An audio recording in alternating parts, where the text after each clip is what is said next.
Light house जो आजकल खबरों की जीनत बना हुआ है और नौजवान नस्ल को लगता है कि यहाँ शायद कानून का खजाना है, इसलिए इस साल 50,000 से ज्यादा अफराद ने लाइट हाउस में जॉब करने के लिए फॉर्म फिल किए। 32 करोड़ रुपए 3 माह की सैलरी है। ये रकम जितनी ज्यादा मालूम होती है, इसका हसूल इससे भी ज्यादा कहीं खतरनाक है, क्योंकि लाइट हाउस में जाना मतलब खुद को मौत के हवाले करना है।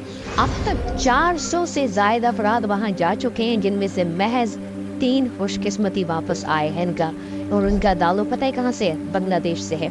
आज की इस वीडियो में मैं आपके साथ बांग्लादेश के एक कैदी की कहानी शेयर करूंगा कि कैसे लाइट हाउस में उसने खौफनाक रात गुजारी है। लाइट हाउस, जिसे समुद्र के किनारे मौजूद एक आम सी बिल्डिंग समझा जाता है, अपनी जाहिरी सादगी के पीछे बहुत सारे राज छुपाए हुए हैं। और ये बिल्डिंग बुनियादी तौर पर समुद्री मुसाफिरों के लिए आप यूं समझिए कि रास्ता दिखाने का काम करती है, लेकिन उनके साथ साथ ये पुरस्कार कहानियों का एक गहरा राज भी बन चुका है।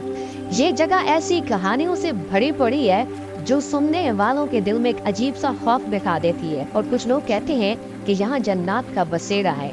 कुछ के मुताबिक ये जगह आसेब ज़दा है और कुछ महज इसे ख्यालात का खेल करार देते हैं। लेकिन कहानी यहाँ खत्म नहीं होती। बांग्लादेश से ताल्लुक रखने वाले एक कैदी की लिखी हुई डायरी में लाइट हाउस के हवाले से ऐसे इंकशाफात किए गए हैं जिन्होंने लोगों को हैरान करके रख दिया है। वो शख्स जो वहाँ पहली रात गुजार कर वापस आया, उसके बयान सुनकर अकल दंग रह जाती है। उसके मुताबिक लाइट हाउस सिर्फ एक बिल्डिंग नहीं है, बल्कि एक ऐसी जगह है जहाँ इंसान का सामना अपने सबसे बड़े खौफ से होता है। और दिलचस्प बात यह है कि लाइट हाउस की बिल्डिंग का डिजाइन भी एक मुअम्मा है। और कुछ लोग कहते हैं कि इसे इस तरह डिजाइन किया गया कि वहाँ मौजूद लोग उलझन और बेचैनी का शिकार हो जाए।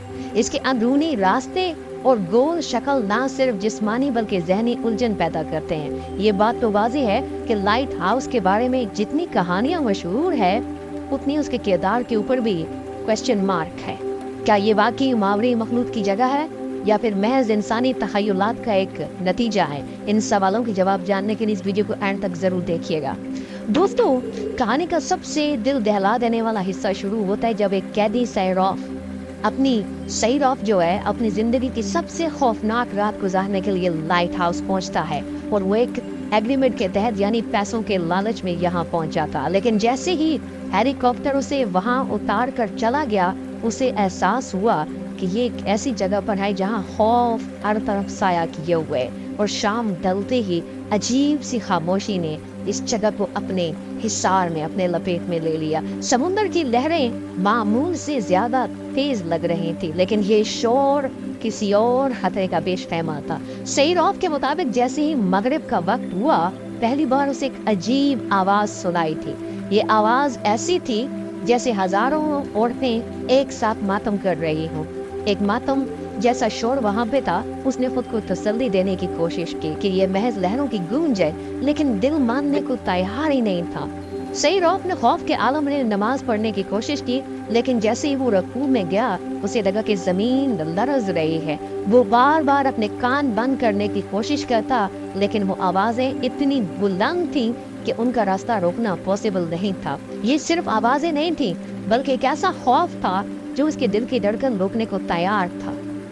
रात मजीद गहरी हुई तो सैरॉफ ने देखा कि समुद्र की लहरों से अजीबो गरीब साए उठने लगे। वो साए कभी करीब आते, कभी दूर चले जाते। ये लम्हा उसके लिए नाकाबिले बर्दाश्त था, लेकिन उसके पास भागने का कोई रास्ता नहीं था। जैसे ही आधी रात गुजरी, लाइट हाउस की पूरी बिल्डिंग लरजने लगी और सैरॉफ के मुताबिक उसे यूं महसूस हुआ जैसे वो बिल्डिंग उसके ऊपर गिर पड़ेगी। खौफ के मारे उसने अपनी आंखें बंद कर ली, लेकिन बंद आंखों में भी उसे अजीबोगरीब चेहरे नजर आते रहे। दोस्तों, ये सिर्फ आगाज था। रात के बाकी हिस्से में मजीद ऐसे लम्हात थे जो सैरॉफ की जिंदगी को मुकम्मल तौर पर बदल गए। लेकिन एक बात वाज़ेह थी कि लाइट हाउस की ये रात एक आम इंसान की हिम्मत को चैलेंज करने के लिए आई थिंक काफी थी। और सैरॉफ, जो कि एक मजबूत दिल का मालिक समझा जाता था, अब मुकम्मल तौर पर बेबस नजर आ रहा था। उसी लम्हे में उसने अपनी आखिरी उम्मीद के तौर पर मजहब और दुआ का सहारा लिया। जब खौफनाक आवाजें मजीद बुलंद होने लगी, उसने कुरान पाक की तिलावत शुरू कर दी। उसके दिल में ये यकीन पैदा हुआ कि शायद अल्लाह की मदद से उन पुरस्कार कुव्वतों से बचा जा सके।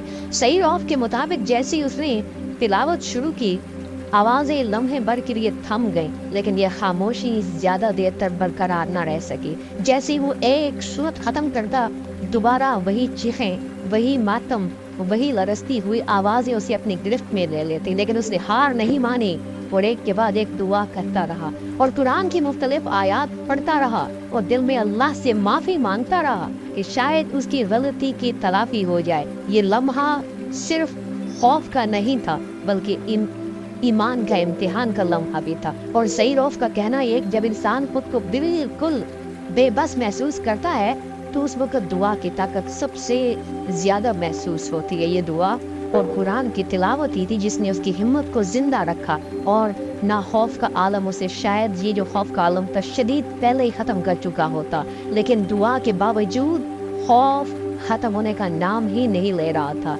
और रात के बीच जब चीखों की शिद्दत मजीद बढ़ गई तो सही रौफ ने अपनी आंखों के सामने अजीब मनाजिर देखे। उसने ये बात सीख ली थी कि खौफ का सामना करने के लिए सिर्फ जिस्मानी ताकत का होना काफ़ी नहीं होता, बल्कि दिल का मजबूत होना और ईमान पर भरोसा करना भी ज़रूरी होता है। दुआ और तिलावत में उसकी हिम्मत को टूटने से बचाया, दुआ और तिलावत ने, लेकिन खौफ का साया उस पर मुसलसल तारी रहा। जैसे तैसे करके उसने वहाँ पे रात गुजारी और अगली सुबह वहाँ से निकल गया। प्यारे दोस्तों, एक्सपर्ट्स का कहना ये है कि ऐसी आवाज़ें समुद्री लहरों, हवा के दबाव और वाइब्रेशंस के नतीजे में हो सकती हैं जो इंसान की कानों को खैर मामूली लगती हैं, लेकिन सवाल फिर भी यही है कि क्या वो अजीब साए और हरकत कहाँ से आए? क्या वो भी कुदरती अवामिल का रिजल्ट थी? ये सवाल आज भी एक क्वेश्चन मार्क है। और लाइट्स हाउस के बारे में कहानियाँ यहाँ पर ख़त्म नहीं होती। यहाँ काम करने वाले अक्सर अफराद ने अजीब व गरीब वाक़यात का तस्करा भी किया है। कुछ लोगों ने कहा है उन्होंने ऐसी आवाज़ें सुनी हैं जो किसी इंसान की नहीं हो सकती। कुछ ने पुरस्कार सायों को देखने का भी दावा किया और कुछ तो इस हद तक गए कि उन्होंने कहा है कि ये जगह जिन्नात या पुरस्कार मखलूकात का बसेरा है। दोस्तों, मालूमात के मुताबिक अब तक 400 से ज़्यादा अफराद ने यहाँ पे काम किया, लेकिन इनमें से सिर्फ 3 अफराद ही वापस आ सके, वो भी बांग्लादेश से ताल्लुक़ रखने वाले अफराद हैं। उनमें से एक ने मीडिया को बताया कि ये जगह सिर्फ तन्हाई नहीं है, बल्कि खौफ और अजियत की एक जिंदा जहन्नम है। वहाँ काम करना ऐसा है जैसे आप मौत को खुद इन्विटेशन दे रहे। कोई मौसीकी, कोई हंसी, कोई साथी नहीं, सिर्फ समुंदर की गरजती आवाज़ें और एक खौफनाक खामोशी, और सिर्फ आप होते हैं। बांग्लादेश से ताल्लुक़ रखने वाले अवैस जवान जो है, जो इन 3 खुश नसीबों में से एक है जिन्होंने वहाँ पर वापसी का सफ़र किया, उसने एक इंटरव्यू में कहा कि हर जगह किसी भी इंसान के लिए नहीं है। रात को ऐसा लगता था जैसे कोई मेरी तरफ बढ़ रहा हो, कोई मेरे करीब चल के आ रहा हो, लेकिन जब मैं पलटता था तो वहाँ में कोई भी नहीं होता था। अवैस के मुताबिक ये तन्हाई सिर्फ ज़ाहिरी नहीं, बल्कि इसमें कुछ गैर कुव्वतें भी शामिल है, गैर दूसरी ताकतें, खौफ भी शामिल था। जैसे कोई साया उसके साथ हमेशा उसके साथ रहता था। और इसके अलावा आज़रबाईजान की एक लड़की की कहानी भी खौफ ज़दा करने वाली है। और उस लाइट हाउस में जो नौकरी करने गई थी, लेकिन कुछ दिनों बाद उसका राब्ता डिस्कनेक्ट हो गया था। जब रेस्क्यू टीम वहाँ गई तो वो गायब थी, ना तो उसका कोई सुराग मिला और ना ही कोई उसका निशान मिला। उसके अहले खाना को बताया गया कि उसकी मौत हो चुकी है, लेकिन क्या वो वाकई मर गई या उसके साथ कुछ और हुआ, ये आज तक एक मुअम्मा ही है। और ये भी कहा जाता है कि उस लाइट हाउस में सिर्फ एक इंसान को काम करने दिया जाता है। उसका मतलब ये है कि कोई दूसरा इंसान ना आपसे बात करेगा ना आपके साथ होगा। और यही तन्हाई वक्त के साथ इंसान के जहन को मफलूज कर देती है। अभी श्रीलंकन एक रमेश कुमार वहाँ जॉब कर रहे हैं और नए सेलेक्ट होने वाले पाकिस्तान का महमान सरा से ताल्लुक़ रखने वाला 19 साला शाहजमान है। क्या वाकई लाइट हाउस एक पुरस्कार जगह है या समुद्र की खौफनाक लहरों की आवाज़ें उसे खौफनाक बनाती हैं? ये गहरा राज है। आप इस बारे में क्या कहते हैं दोस्तों? जी कमेंट सेक्शन में अपना एक्सपीरियंस ज़रूर शेयर कीजिएगा। और लास्ट जब मैंने वीडियो बनाई थी, मुझे तादाद लोगों ने ये रिक्वेस्ट की थी कि वो फॉर्म कहाँ है, हम फिल करना चाहते हैं। तो ये तो है पाकिस्तानियों का हाल। आप क्या कहते हैं? नीचे कमेंट सेक्शन में अपना एक्सपीरियंस ज़रूर शेयर कीजिए। बहुत शुक्रिया।